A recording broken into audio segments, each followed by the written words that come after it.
एक समय की बात है जब साद्दात एक नवजात शिशु था। वह अपनी मां के साथ एक जहाज में बैठकर गहरे समुद्र की यात्रा कर रहा था। उस समय साद्दात की उम्र मात्र 2 या 3 दिन की थी। जब जहाज समुद्र के बीचों बीच पहुंचा, अचानक जोरदार तूफान और बारिश शुरू हो गई।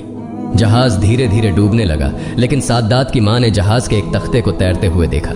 बड़ी मुश्किल से उन्होंने अपने बच्चे को उस तख्ते पर रख दिया और तैरने लगी। जहाज में सवार सभी लोग मारे गए, लेकिन साद्दात और उसकी मां किसी तरह जिंदा बच गए। विशाल समुद्र में उनके पास कोई नहीं था जो उनकी मदद कर सके, सिर्फ अल्लाह पर भरोसा था। अपने बच्चे को देखते हुए मां की आंखों में आंसू आ गए। वह समझ नहीं पा रही थीं कि इस मासूम बच्चे को कैसे बचाएंगी। उनका दिल बेचैन हो गया था। तभी अल्लाह रब्बुल आलमीन ने फरिश्ता अजराइल को बुलाया और कहा, ऐ अजराइल, उस गहरे समुद्र में जाओ जहां मां और बच्चा जिंदा हैं। अब जाकर उस मां की जान निकाल लो। अजराइल फरिश्ता तुरंत समुद्र के बीच पहुंचा, जहां उसने देखा कि मां अपने बच्चे को प्यार कर रही थी और उसे दूध पिला रही थी। बच्चे को बचाने की हर संभव कोशिश कर रही थी। यह देखकर अजराइल को थोड़ा दुख हुआ। उसने सोचा, ऐ अल्लाह, अब इस मां की जान लेनी है, लेकिन इस बच्चे का क्या होगा। दर्द भरे दिल से अजराइल ने मां की जान ले ली और वहां से चला गया। अल्लाह के आदेश से समुद्र शांत हो गया और बच्चा धीरे धीरे तैरते हुए जंगल के किनारे पहुंच गया। बच्चा भूख के कारण रो रहा था। उस जंगल में एक बड़ा बाघ और बाघिन रहते थे। उनका भी बच्चा था, लेकिन उनके बच्चे मर गए थे। अल्लाह के आदेश से बाघ बच्चे के पास आया और उसे देखकर उसकी ममता जाग उठी। बाघिन ने बच्चे को दूध पिलाया और इस तरह एक दिन बीत गया। अगले दिन एक मछुआरा मछली पकड़ने के लिए उस जंगल के पास से गुजर रहा था। अचानक उसकी नजर उस बच्चे पर पड़ी। बच्चे को देखकर मछुआरे को बहुत दया आई। उसने कहा, हे अल्लाह, यह बच्चा कितना सुंदर है। नहीं जानता यह बच्चा किसका है और ऐसी जगह पर यह कैसे जीवित है जहां इसके पास खाने के लिए कुछ भी नहीं है। इन विचारों में खोए मछुआरे ने अंततः बच्चे को उठा लिया और उसे अपने कबीले के सरदार के पास ले गया। सरदार बच्चे को देखकर बहुत प्रभावित हुआ और उसने पूछा, यह बच्चा कहां से मिला? क्या तुम जानते हो कि इसके माता पिता कहां हैं? हमें इसे उसके माता पिता को लौटाना चाहिए। मछुआरे ने जवाब दिया, सरदार जी, मैं जब जंगल के पास से गुजर रहा था तब मैंने इसे एक पेड़ के नीचे रोते हुए पाया।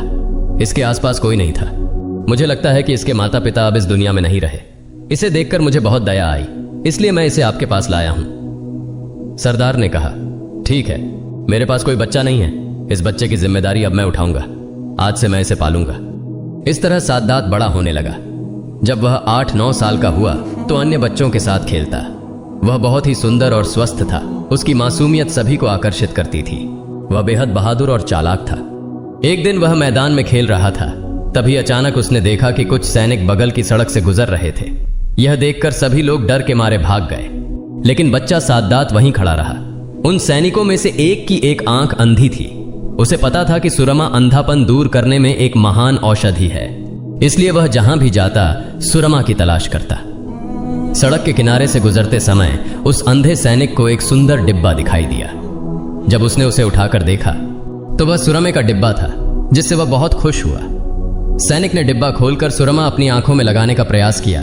तभी एक और सैनिक ने कहा, आप सुरमा लगाने से पहले इसे जांच लीजिए, इसमें कोई हानिकारक तत्व हो सकता है।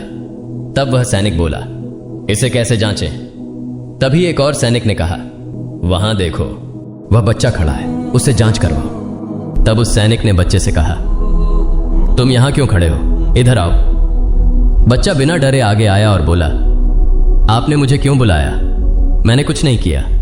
सैनिक ने कहा, यह सुरमा अपनी आंखों में लगाओ। बच्चा बिना डरे सुरमा अपनी आंखों में लगाने लगा।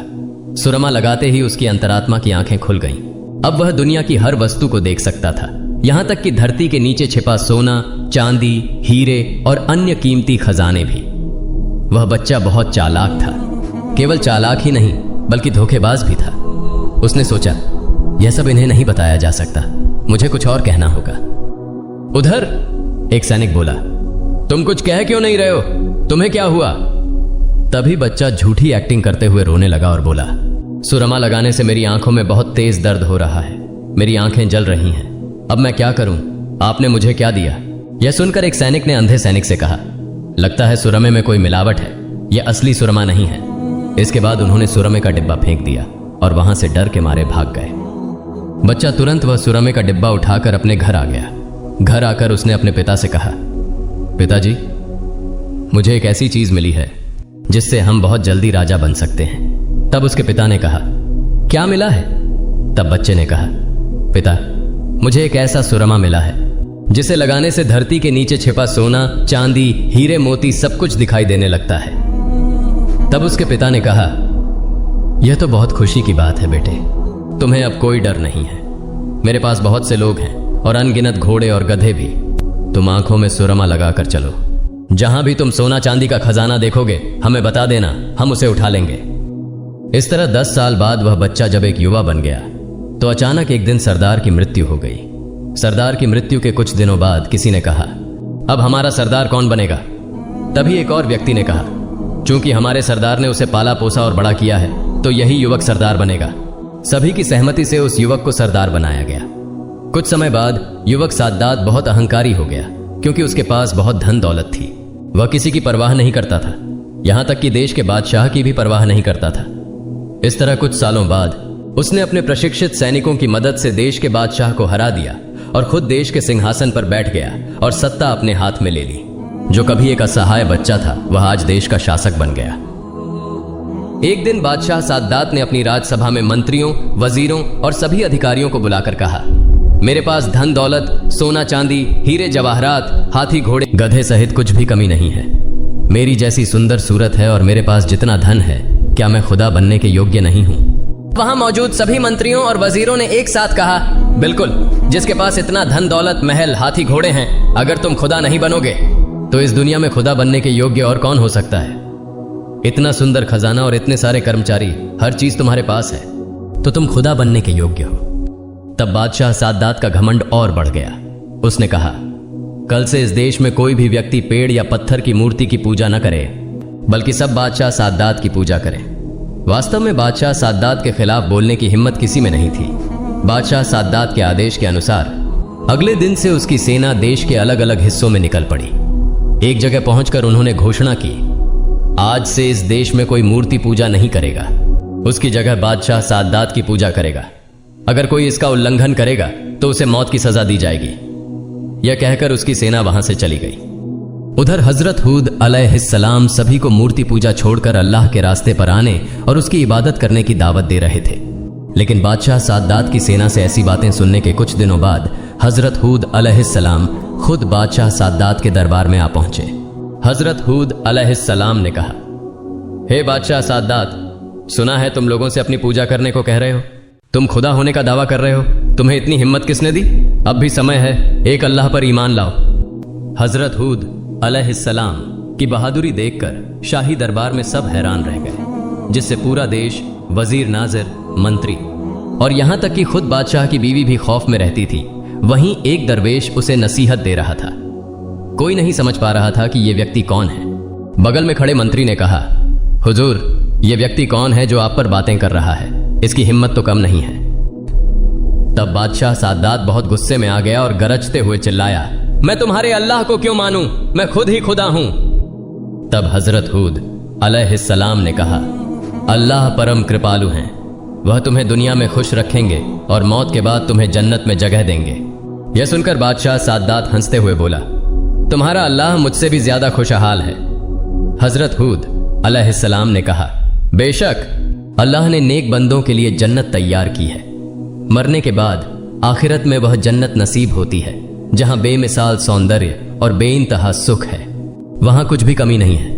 वहां हूरें होंगी, खाने की लजीज चीजें होंगी जो दुनिया के हर खाने से अलग होंगी। वहां शहद और दूध की नदियां बहेंगी। यह सुनकर बादशाह साद्दात हंसते हुए बोला, छोड़ो अपने अल्लाह की जन्नत की कहानियां, ऐसी अजीब और गरीब कहानियां मैंने बहुत सुनी हैं। हजरत हूद अलैहिस्सलाम ने कहा, ये कोई झूठी कहानियां नहीं हैं, ये सब सच्ची हैं। अल्लाह की बेमिसाल जन्नत तुम्हें पसंद नहीं आती?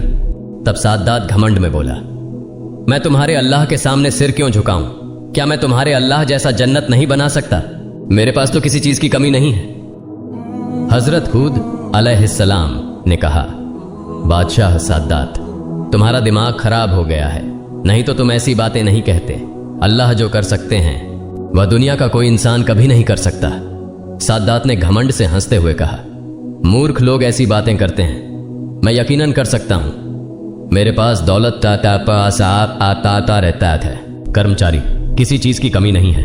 मैं तुम्हारे अल्लाह की तरह एक जन्नत बनाकर दिखाऊंगा। साद्दात की बातें सुनकर हजरत हूद अलैहिस्सलाम ने गुस्से से कहा, मूर्ख बादशाह, तुम्हारा यह बड़ा घमंड और यह दावा अल्लाह कतई बर्दाश्त नहीं करेगा। सद्दात उस समय बहुत गुस्से में आकर हजरत हूद अलैहिस्सलाम को वहां से निकाल दिया। कुछ दिनों बाद बादशाह सद्दात ने अपने सारे वजीर, नाजिर, मंत्री और कर्मचारियों को बुलाकर कहा, मैं इस दुनिया में एक स्वर्ग बनाने का संकल्प लिया हूं, इसलिए तुम लोग उपयुक्त स्थान की तलाश करो। हुक्म मिलते ही पूरे देश की सेना जगह की खोज में निकल पड़ी। काफी खोजबीन के बाद एक जगह सभी को पसंद आई। यह खबर देने के लिए वे सभी जल्दी से राज दरबार में पहुंचे। सद्दात का मुख्य सलाहकार बादशाह से बोला, हुजूर, स्वर्ग बनाने के लिए सबसे सुंदर और उपयुक्त स्थान मिल गया है। सद्दात बादशाह ने पूछा, कौन सी जगह है, उसका विवरण दो। तब मुख्य सलाहकार ने कहा, यह स्थान लंबाई में 8000 मील और चौड़ाई में 5000 मील है। यह सुनकर बादशाह सद्दात बहुत खुश हो गए और तुरंत घोषणा की, इस देश में कोई भी अपने घर में सोना या चांदी नहीं रखेगा, सभी को राज दरबार में जमा करवा देना होगा। हुक्म के अनुसार अगले दिन से सद्दात की सेना देश के हर कोने में हर घर की तलाशी लेने लगी। जिसके घर में सोना, चांदी या हीरा पाया जाता वे उसे उठा लेते। इस प्रकार सद्दात की सेना आम लोगों पर अत्याचार करने लगी। देश में अन्याय और अत्याचार बढ़ने लगे। एक दिन बादशाह ने अपने मंत्री से पूछा, मंत्री, स्वर्ग बनाने का काम कितना आगे बढ़ा? मंत्री ने कहा, हुजूर, दुनिया के विभिन्न कोनों से जितनी भी कीमती चीजें थीं, सोना, हीरा, माणिक, मोती, याकूत, संगमरमर, सब इकट्ठा कर लिया गया है। इसी तरह दुनिया भर से लाखों कुशल कारीगर और मजदूर स्वर्ग बनाने के लिए आने लगे। बादशाह सद्दात ने उन्हें आदेश दिया, तुम स्वर्ग में ऐसी शानदार इमारतें बनाओगे जिनकी एक ईंट सोने की होगी और दूसरी चांदी की। दिन रात मेहनत करके 300 साल में स्वर्ग तैयार किया गया। कई इतिहासकारों के अनुसार वह अद्भुत और अद्वितीय रूप से सुंदर था। हर दिशा में नजर डालने पर बस सौंदर्य ही दिखाई देता था।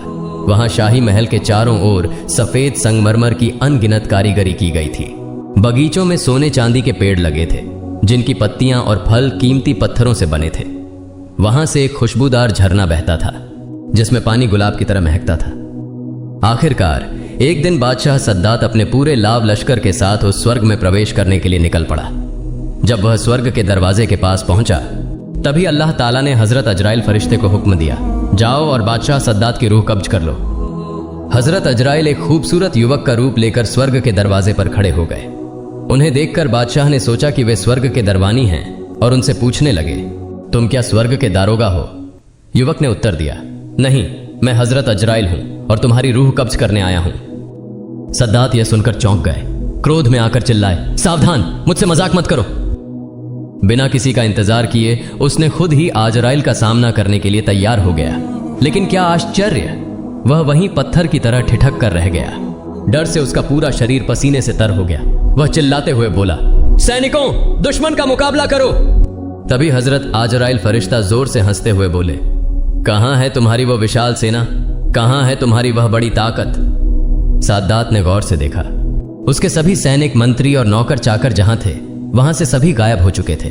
साद्दात ठिठुरने लगा, उसके घुटने कांपने लगे। फिर वह डरते हुए स्वर में बोला, क्या तुम सचमुच अजराइल हो? हजरत अजराइल फरिश्ता बोले, हाँ, मैं ही अजराइल हूं, लेकिन अब मेरे पास देर करने का समय नहीं है। मुझे अल्लाह का आदेश पूरा करना है और मैं अभी तुम्हारी जान लेने आया हूं। साद्दात असहाय होकर रोने लगा, बच्चे की तरह घिघियाने लगा और हाथ जोड़कर पैरों में गिरकर कहने लगा, हे अजराइल, मुझे थोड़ा सा और समय दो। मैंने इतने वर्षों की मेहनत से यह जन्नत बनाई है, मुझे बस थोड़ा सा समय दो इसे देखने का। हजरत अजराइल फरिश्ता ने सख्त आवाज में कहा, खबरदार, एक कदम भी आगे मत बढ़ाना। साद्दात ने जोर जोर से रोना शुरू कर दिया। उसी अवस्था में हजरत अजराइल फरिश्ता ने उसकी जान ले ली। फिर अचानक एक भयंकर और जोरदार आवाज के साथ साद्दात का बनाया हुआ वह शानदार जन्नत पूरी तरह से धरती में मिल गया। धरती पर उसकी कोई निशानी बाकी नहीं रही। धरती पर घमंड का यह परिणाम होता है और यह लोगों के दिलों में बस एक सबक बनकर रह गया। एक दिन हजरत अजराइल फरिश्ता अल्लाह के दरबार में हाजिर हुए और कहने लगे, मैं आपकी आज्ञा से लोगों की जान लेता हूं और मुझे कभी कोई ममता नहीं आती, लेकिन 2 बार ऐसा हुआ जब मुझे जान लेते समय थोड़ा अफसोस हुआ। उनमें से एक वह महिला थी जो समुद्र में जहाज के डूबने के बाद अपने बच्चे के साथ एक लकड़ी पर तैर रही थी और तभी आपने उसकी जान लेने का हुक्म दिया। तब मुझे उस बच्चे के लिए बहुत दया आई कि अब उसका क्या होगा, उसे कौन दूध पिलाएगा, कौन उसकी देखभाल करेगा। और दूसरा था वह बादशाह। जिसने सैकड़ों वर्षों की मेहनत से एक अद्भुत जन्नत बनाई थी। जब वह उसमें प्रवेश करने ही वाला था, तब आपने मुझे उसकी जान लेने का हुक्म दिया। मुझे बहुत बुरा लगा कि उसने अपनी बनाई हुई जन्नत को एक पल के लिए भी नहीं देख पाया। हजरत आजराइल फरिश्ता की यह बात सुनकर अल्लाह रब्बुल आलमीन ने कहा, हे आजराइल, जिसके लिए तुम्हें दया आई, जिसके लिए तुम अफसोस कर रहे हो, वह वही बच्चा है जिसकी मां की जान लेने पर तुम्हें समुद्र में दया आई थी। वह बच्चा बड़ा होकर मेरा नाफरमान बना, घमंड किया और मुझे इनकार किया। उसने मेरे आदेशों का विरोध किया, इसलिए मैंने उसे उसकी जन्नत में कदम रखने का मौका नहीं दिया, बल्कि उसके अंदर प्रवेश करने से पहले ही सब कुछ नष्ट कर दिया। प्रिय दर्शकों, इस घटना से हमें सीख लेनी चाहिए। अगर अल्लाह की दी हुई नेमतों का हम नाजायज इस्तेमाल करें, अल्लाह की नाफरमानी करें और घमंड करें, तो इसका अंजाम बहुत बुरा होता है। हम इस दुनिया में अल्लाह की दी हुई नेमतों के बीच रहते हुए भी लगातार उसकी नाफरमानी कर रहे हैं। हमें इन बुराइयों से बचना चाहिए और सही रास्ते पर चलने की कोशिश करनी चाहिए। अल्लाह ताला हमें घमंड, लालच, सूद, रिश्वत और हराम से दूर रखे।